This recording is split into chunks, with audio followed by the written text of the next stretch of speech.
Today, we're going to take a look at the Tier 7 Pan European Premium Destroyer Jäger, which is the reward ship for the ongoing January 2024 campaign. And the first thing you might notice about this ship is that it looks like an old, outdated World War I design, and that's because it is. But it's at Tier 7 because there are some things about this ship that I suppose put it there. We're going to run down the stats. I'll talk about how it plays and if I think it's worth pursuing in this campaign. First, though, I'll put up the commander build on the screen because you'll have to keep in mind that all the stats I read to you are influenced by this build, as well as my module selection. And note that I am running the Epic Torpedo Reload mod in the 4th slot because the Jäger is first and foremost a torpedo boat. But first for the stats. To begin with, this thing does not have a lot of HP. You can see it's got 18,560, and that's only because I've got William Sims as one of the inspirations. Otherwise, it's something like 15,000 XP. Not the lowest at the tiers, certainly. I think the Udachi takes that honor. But it's not a whole lot of HP, not a lot of currency to be making plays. On the other hand, though, you do get a heal, which is rare for a destroyer. The heal's not anything crazy or special. It restores 185 HP per second, and it's enough to heal away, I don't know, the salvo of 1 or 2 HE shots from another destroyer, something like that. So you get a little bit of extra survivability in that sense. We've also got a fairly standard engine boost, which just does an 8% speed buff like pretty much every engine boost, and we have 2 charges of the Torpedo Reload consumable. All in all, though, the survivability is not good. Note that we do not have a smoke screen, so we have no way of disengaging on demand if we get spotted. We just have to take good positions and avoid putting ourselves in scenarios where we would get spotted and damaged, with no smoke screen to fall back on. Now for the guns, which are most certainly not a highlight of this ship. On the bright side, they are 150 millimeter guns, which, is bigger than most destroyers carry. That's like light cruiser caliber, I suppose.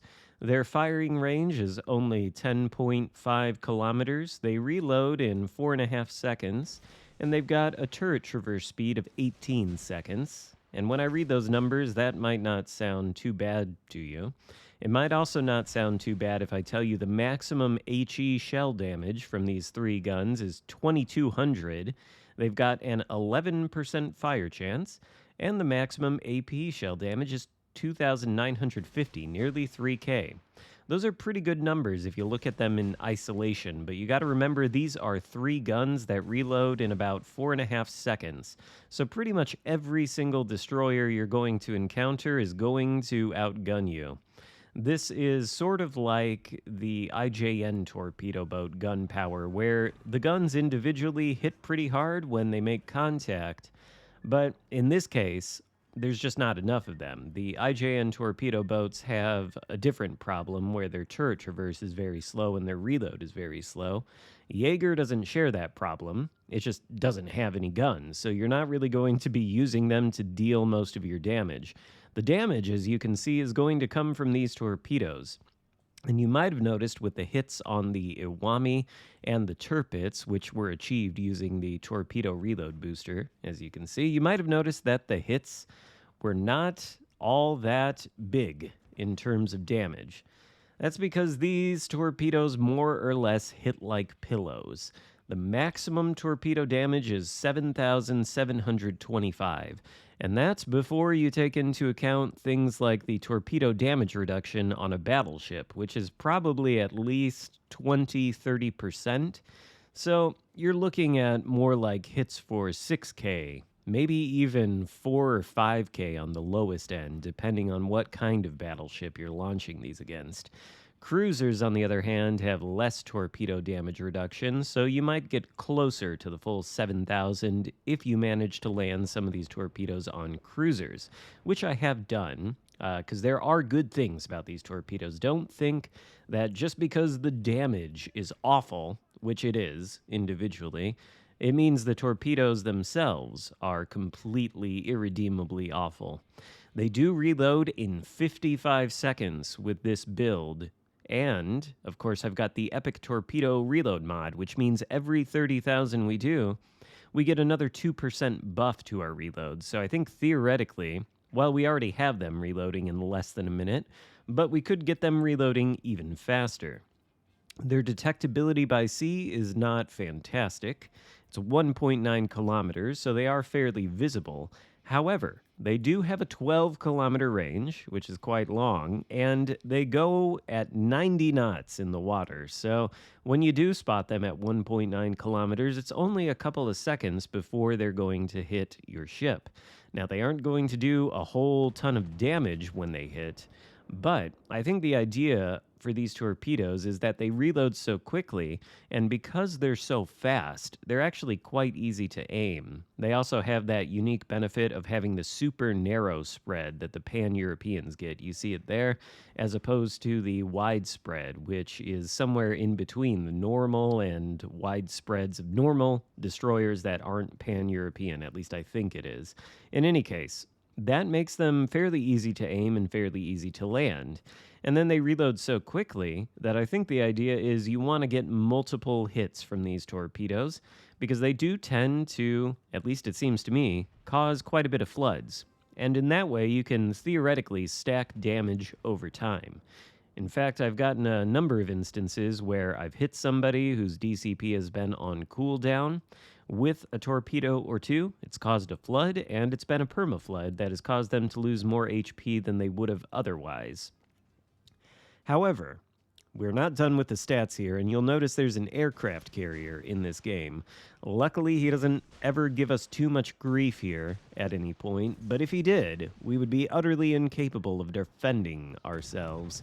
The Jäger has an aggregate AA rating of only 8 if you look at the stats page, and of course those raw numbers are fairly meaningless, but in this case, well, the Jäger quite literally has 2 92mm AA guns and 4 70mm AA guns.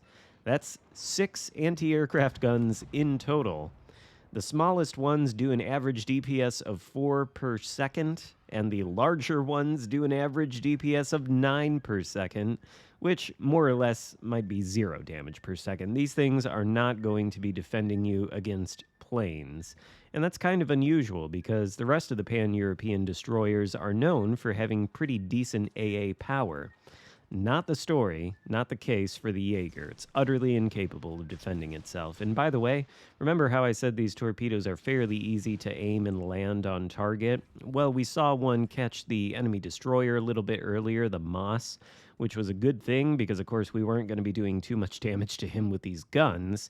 And that Scharnhorst out there pushing into our spawn towards one of our friendly teammates, well, as long as he still stays in that same course and same speed, or sorry, that's an Odin. I thought it was a Scharnhorst for a second. Whoops.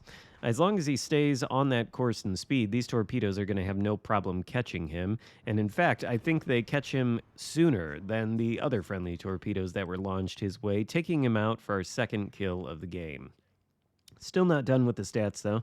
Maneuverability on this ship is actually pretty good. It's got a maximum speed of 39 knots with this build, and that's before you use the engine boost. So you can get this thing well over 40 knots, which is good if you need to reposition, or maybe if you need to try to escape from some heat. The turning circle is also very good, 670 meters, and the rudder shift is 3.7 seconds. So the thing is quite maneuverable, and that's a nice characteristic to have when there's no smoke screen. But if you want a taste of just how softly these torpedoes hit, take a look at this Tirpitz, who's about to eat, I don't know, 3, 4, 5, 6, 7 torps, and he is not dev struck. But he does bring our damage total up to 100,000 damage done. These torpedoes probably, if you land more than 7, can dev strike a battleship, but I don't think you're going to be getting that too often. We finally follow up here with the guns. You can see they do a little bit of damage, but the Tirpitz goes down, and that just leaves the enemy aircraft carrier left. And while we turn around and start searching for that carrier, we'll talk about the concealment, which on this ship is pretty good. It's got a detectability by sea on this build of 5.3 kilometers, which should mean you're outspotting a fair few destroyers. And it's got a detectability by air of only 2 kilometers flat, which I think is a little bit less than most destroyers get.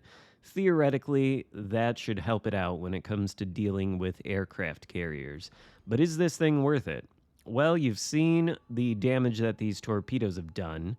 We've basically ended this game with 14 torpedo hits and 13 shell hits. So the vast majority of the damage did come from the torpedoes, and we've got just over 100,000.